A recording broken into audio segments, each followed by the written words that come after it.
ভূপর্যটক ও লেখক আশরাফুজ্জামান উজ্জ্বল পৃথিবী ঘুরে দেখার বাসনা মনে স্থান পেয়েছিল কৈশোরেই। সেই থেকেই ভ্রমণ নিয়ে চিন্তা। বেরিয়ে পড়েন সাইকেল নিয়ে। দেশের নানা প্রান্ত ঘুরে ১৯৯৭ সালে বেরিয়ে পড়েন বিশ্ব ভ্রমণে। ১০ মাসে সাইকেলে ঘুরে বেরিয়েছেন ১৯টি দেশ। শুরু করেছিলাম ইরান থেকে, বেসিক্যালি ইরান থেকে কুয়েত যায়, কুয়েত থেকে টার্কি, টার্কি থেকে গ্রিস, ইতালি। তখন কিন্তু সেঙ্গেন ভিসা ছিল না। গ্রিসের ভিসা আলাদা নিতে হয়েছে, ফ্রান্সের ভিসা আলাদা, ইতালির ভিসা আলাদা, ডেনমার্ক, নরওয়ে, ফিনল্যান্ড সব আলাদা আলাদা ভিসা নিতে হয়েছে। কিন্তু মজার বিষয় হচ্ছে তখন কিন্তু আমাদেরকে মানুষ ট্রাস্ট করতো। এ পর্যন্ত তিনি ভ্রমণ করেছেন ৬২টি দেশ।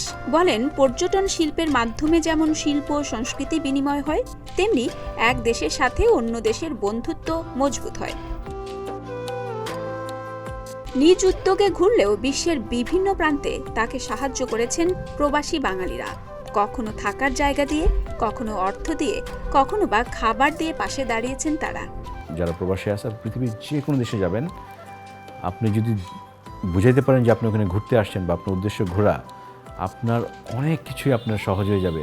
এক রাস্তায় একজন জিনিস বিক্রি করতেছে, সে বললো যে আপনি ঘুরতে আসছেন, কিছু কিনেন না, আমার তো এখানে আমি খাবারটা বিক্রি করি, উনি কিছু দিয়ে দিলাম, বলে যে আপনি খেতে থাকেন। তিনি বলেন, বর্তমানে বাংলাদেশে ট্রাভেলার বেড়েছে, তবে ভ্রমণ বিষয়ে জ্ঞান অর্জন বা তথ্য সংগ্রহের চেষ্টা সেভাবে নেই তরুণদের।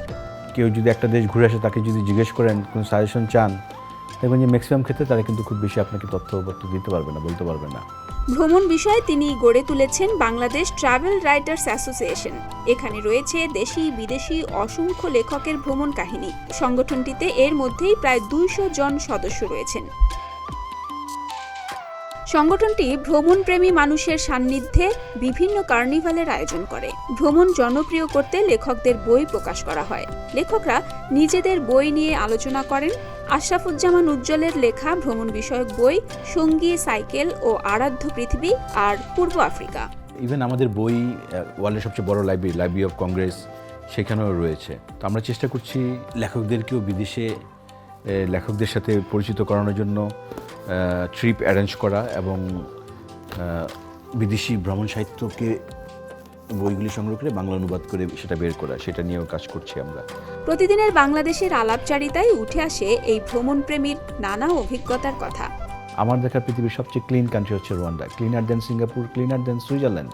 Can you believe that? রুয়ান্ডাতে প্রেসিডেন্ট পল কাগামে কী করেছেন? আইন করেছেন প্রতি মাসের শেষ শনিবার যার যার বাসার সামনে জায়গা পরিষ্কার করতে হবে। সবাই তাই করে। আমার সাইকেল চালাতে গিয়ে আমার মোবাইল পড়ে গিয়েছিল সাইকেল থেকে। আমি কি আমার দেশে আশা করি মোবাইল পড়ে গেলাম পাবো? ১৫ মিনিট পরে ওখানে গিয়ে দেখলাম একজন মোটরসাইকেল দিয়ে এসে আমাকে মোবাইলটা দিয়ে গেল। তিনি বলেন, বাংলাদেশে পর্যটন শিল্প এখনো পরিবেশ বান্ধব হয়ে ওঠেনি। এমনকি পর্যটকরাও এখনো ভ্রমণের জন্য তৈরি হতে পারেননি। আমরা অন্য এক দেশে গেলে কম খরচে যেরকম থাকার অপশন আছে, সেখানে নাই। কম খরচে থাকা খাওয়ার অপশন আছে, নাই। একটা মানুষ, আপনি কি সারাক্ষণ বেঁচে থাকবেন? What will be your activities after sunset? Ashrafuzzaman Ujjwal মনে করেন, বাংলাদেশের ভূপ্রকৃতি, শিল্প, সাহিত্য সহ অনেক কিছুই পর্যটন শিল্পকে সমৃদ্ধ করতে পারে, তবে এর জন্য সঠিক ব্যবস্থাপনা খুব জরুরি। হৈমতী শুক্লা, প্রতিদিনের বাংলাদেশ।